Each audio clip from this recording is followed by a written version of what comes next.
গুল্লা ছোট, গুল্লা ছোট খেলা অনেক লম্বা চেন দেখেন।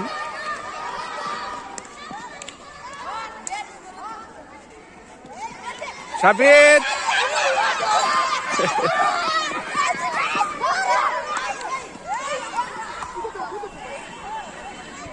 খেলা চলছে দেখেন, অনেকে যাচ্ছে। ওরে বাবা, এই যে মেন সেও কিন্তু চলে যাচ্ছে, কেউ জানে না।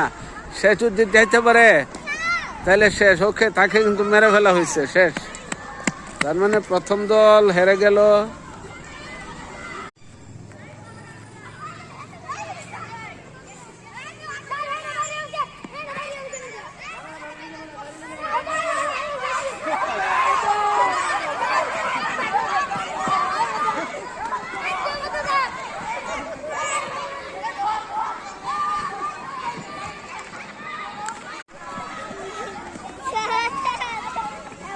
গুল্লা শুট খেলা, অনেক বেশি ছাত্র থাকাতে খেলাটা এলোমেলো চলছে। আমাদের দেশীয় খেলা গুল্লা ছুট খেলার অনুশীলন, অনেক আনন্দময় একটি খেলা। হারিয়ে যাওয়ার পথে, তা আমরা অবশ্যই এই খেলাকে হারিয়ে যেতে দেব না।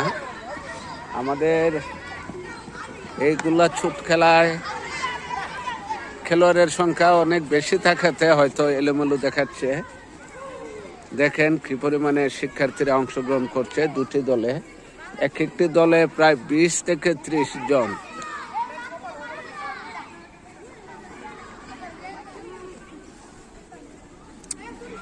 এই খেলা কেমন, খেলাটা বুঝো একটু বলো তো শুনি। স্যার খেলা বুঝেন, বলেন নিয়মটা বলেন, কিভাবে খেলাটা হয় বলো। তুমি যদি খেলার নিয়মে না বুঝো তাহলে বলবা কিভাবে খেলার নিয়ম, কে বুঝো? গুল্লা ছুট খেলার নিয়ম বুঝো? মজার ব্যাপার, দেখেন কিছু করার নাই। তুমি তো খেলাই বুঝতেছ না, তাহলে কি খেলতেছ? খেলা খেলা বুঝো, আমরা একটু বলো নিয়মটা।